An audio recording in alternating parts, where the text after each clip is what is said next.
Hi ma'am, my name is Praveen Kancharla. Today we are going to our group is discussed about the financial management and what is the market, what is financial market, and we explained these concepts by using 4 different companies. First, let me start with the basic introduction. Generally, what is financial market? Basically, what is a market? A market is a place which some people, two or more or 100, whatever, some persons or people meet together to exchange something, in return pay something. So it's a market. What is a financial market? Exactly, financial market is a place where people are mingle together to buy or invest in stock markets, derivatives markets, and currencies, for exchanging currencies. And in financial markets are determined type of determine which sale of purchase of assets. Generally, what in a market, what we do, buying a thing and paid money. But in financial markets, it's a bit of technical terms, a bit of different. In different types of financial markets, we see stock markets, derivative markets, and commodities market like options, futures, and like bonds, interest 10% bonds, 5% bonds, bond markets. These are general markets we have seen in our daily lives. And dividend, the main important thing in stock market is a dividend, because everyone invests their money into stock markets, but what finally they get? The dividend. Research and fact finding of Australian financial market. I'll explain this by taking for example ANZ Bank, Australia and New Zealand Bank. Australia and New Zealand Bank, what they did, they generally did accepting money, deposits, and lending money to people and collect interest, and offer home loans or security loans or foreign exchange, all general common things which is done by all banks.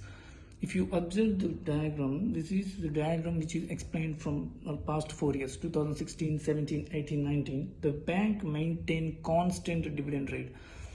As a banking industry, it's very hard to maintain that consistency. This is all about dividend. Just I'll explain in general briefly. And now coming to the point, financial management. One of the major capital budgeting decision is made by company. For example, it's Rex company. My friends will explain in detail about the companies and their policies, and what is their financial market and what is their limit, everything.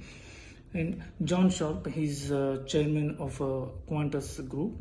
So few days back, recently, because of this COVID-19, the Qantas Group, Qantas Link, they faced many losses. So recently, he gave a statement to media. I think this Tuesday morning around. The regional airways or domestic airways, it's very hard to survive in this time, but Qantas Group is about to reopen all its domestic and international services. So this is a crucial time for all airline industry. He explained this concept with example of all airline industry, not only for Qantas. The aviation market of domestic is not going to go back to normal conditions what is it was ago 3 months ago. So the company is ready to, the company is ready to scaling up the demand. So the business will be the opportunity to see by for entering into the stock markets. So, and my friend Uday will continue from here. Thank you.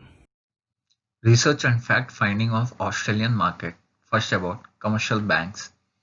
Australia and New Zealand Banking Group is a major financial services and international banking group. ANZ is part of the banking sector. ANZ Bank's key business activities are to deliver a range of financial banking products and also services to small business, retail business, institutional and corporate clients. The company generally operates in the Asian region and majorly in New Zealand and Australia. The bank derives its income from 4 sources, which are contributions from organizations and income from individuals, income from selling of the tickets and shops, and lastly, government grants. Now, I am going to discuss about the insurance company. Australia's insurance market can be divided into roughly three components. They are life insurance, general insurance, and the health insurance. These markets are fairly distinct, with most larger insurers focusing on only one type. Although in recent times, several of these components have broadened their scope into more general financial services and have faced competition from banks and subsidiaries of foreign financial conglomerates. Insurance Australia Group (IAG) is one of the major insurance companies listed in the American Stock Exchange in Australia. This company belongs to the insurance sector of Australia, which has its operations spread over Australia and New Zealand and also has a presence in Asia's five countries. Its main business to issue insurance policies across the area according to different schemes and established by it. For example, in the year 2014, the company entered into a 10-year agreement to distribute car and home policies for Coles Insurance.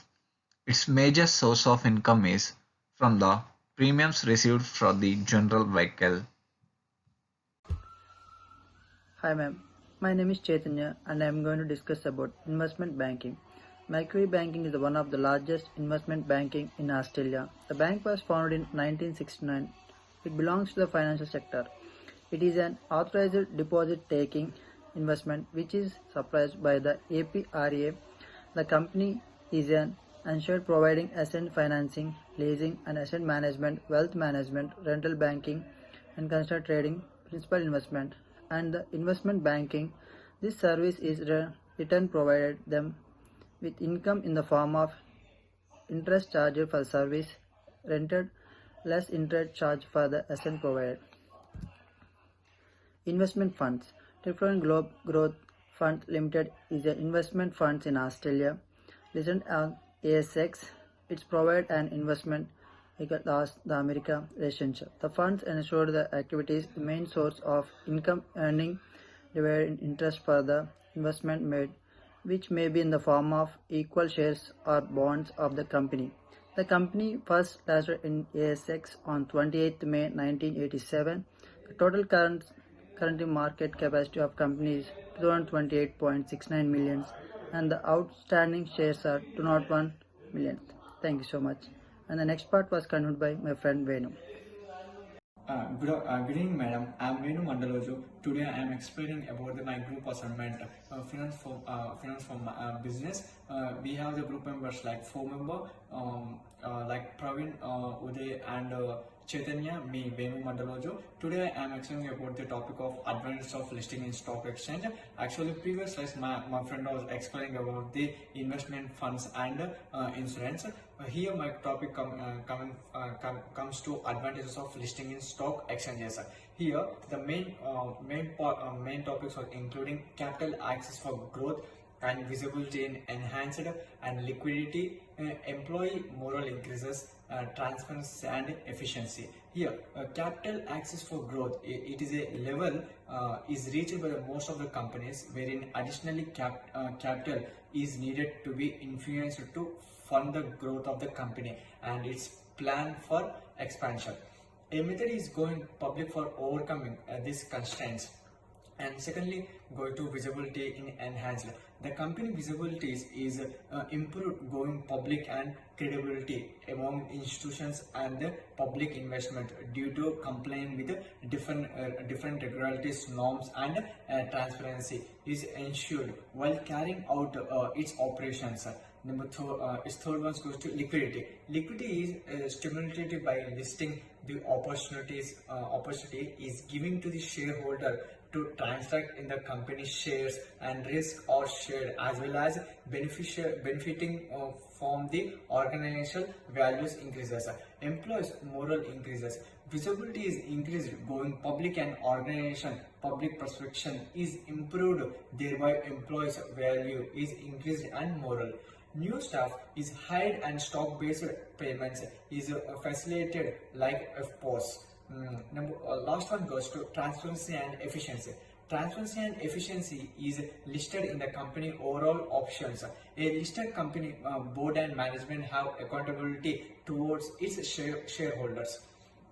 And next slide goes to financial advisor services registration in Australia. We have some of the financial registration in Australia. They have financial advisory service registration, and then it goes to member or registration and updation of registration. And again it goes to information on the registration, then financials of products. Finally it goes to professional standards. Finally, we can conclude for this assignment. What we have studied in this assignment is called, we can identify the net present value of the project, and the assignment conduct a sensitive analysis of the net present value of a project and the capital budget of the same.